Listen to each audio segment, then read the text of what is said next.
أنا اسمي هالة سمير، ما كانش حد بيصدق إن أنا ما فيش علامات للإسلام خالص عليّا يعني، الاسم والشكل مش محجبة، فما كانش في علامات. الأيام اللي أنا فيها بعيد عن ربنا أنا ما كنتش محجبة، وأنا ما كانش في حد بيرضى يقول لي بيخاف من منظري مش محجبة، فكان الأمر ما فيش الله بتسمعيه. وأنا طبعًا الحاجة يعني الديليقاه أوي بقى يعني مش عارفة اللي بتلبس وبتروح فين وقصص كده يعني. طبعًا العيال اللي معايا مش ملتزمات يعني، العيال اللي أنا قاعدين بيهم أمر طبيعي إن أنتِ واحدة مش محجبة فتبقى كل الصحبة بتاعتِك كده يعني في مرة تانية نبقى نحكي عن موضوع الشلة يعني. دخلت الأخت وبتكلمهم عن فضل سور القرآن، فهي تبُص لي، فأنا انتبه إن هي باصة لي، ف ف ف ف فابعد. طبعًا هي شافت الدنيا مين اللي محرّك البشرية اللي محرّك الدنيا دي فلانة هالة دي تقف تتكلم.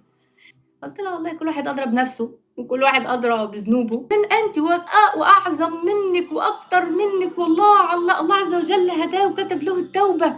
قُلت لهم: "اسكتوا أنتِ هي كل واحدة فيكم اللي لا مطلّعة لي القصة من الطرحة واللي لابسة جيبة قصيّرة، لأ ما هو يا أعمل صح يا ما أعملش." قال: "طب يالّا يا جماعة ندعي وأبواب السما مفتوحة." فأنا ضحكت. واستغفر الله، استغفر الله من هذا الأمر. فين بقى فين السما اللي مفتوحة؟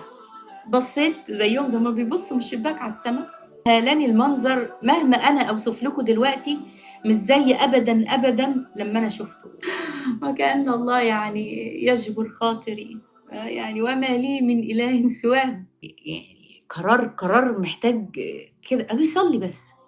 يا مش ما أعرفش أنا نُص لِبّة دي، يعني يعمل الأمر كلّه يا ما أعملش. قفلت الدولاب بالمفتاح، وادّيت المفتاح لبنوتة كانت معايا في الغرفة، قُلت لها: "ما تدّينيش مفتاح الدولاب باللبس." من ضافر مرسوم عليه وردة، ضافر مرسوم عليه سمكة، كانوا بياخدوها تذكار من الرسم اللي على الضوافر. وبعدين قررت إن أنا أغتسل.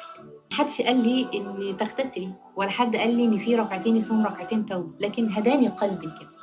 شُفتوا الجبل اللي كان بيبقى على كتفِك والهَم الثقيل اللي على قلبِك، أنا أمّا سجدت هم قالوا لي إن أنتِ فضلتِ ساجدة تِلت ساعة، فكان جِه اللي عليّا كُلّه اللهم صالحني.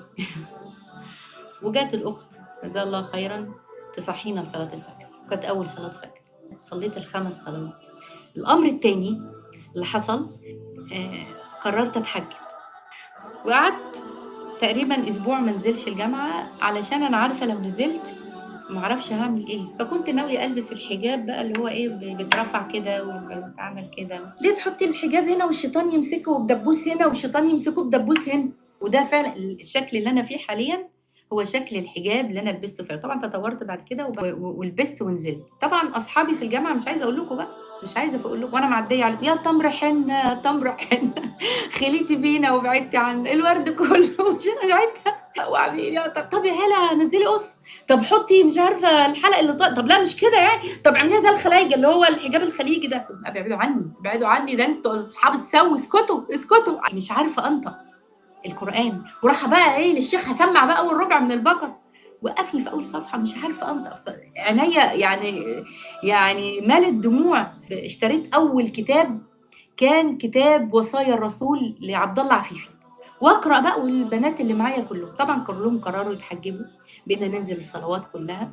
كان بدايتي في شعبان، في أول شعبان.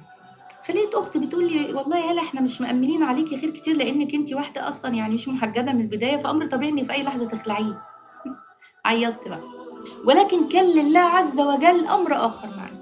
أول حد يكلمني إن أنا أعبد ربنا بحُب، علّمتني يعني إيه قيام. قُلت لها: "إيه القيام بس أنا باصلّي الصلوات أهو." طبعًا موضوع الصلاة ده أمر كان جلل يعني عايزة أقول لِك.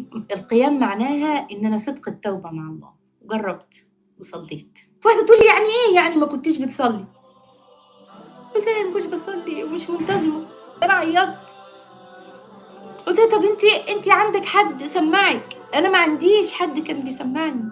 ساعات البنات لمّا تيجي تتحجب العيلة ما ترضاش، وأمي اتصدمت يعني. لأ وليه وكذا وليه عملتِ في نفسِك كده؟ رُحت لأبي عليه رحمة الله، اللهم ارحم أبي يا رب. قال لي: "خدي الفلوس دي هاتي بيها اللي أنتِ عايزاه." قُلت له: "عايزة عباية." قال لي: "عباية إيه دي؟ جلابية يعني؟" قُلت له: "لأ دي عباية كده طويلة عشان مش هالبس جيبات أنا عايزة عباية."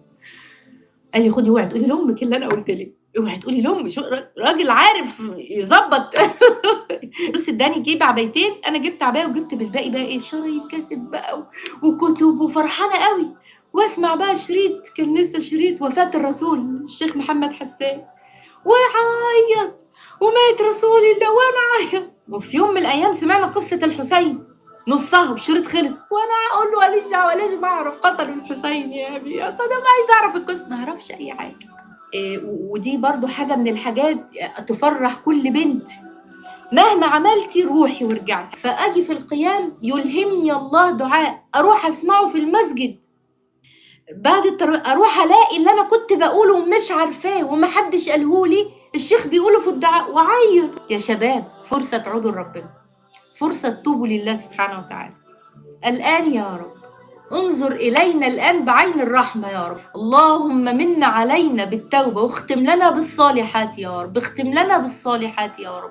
اللهم جازي كل أخت اتكلمت معايا كلمة طيبة، جازيهم عني خيرا يا رب، اللهم جازيهم عني خيرا يا رب.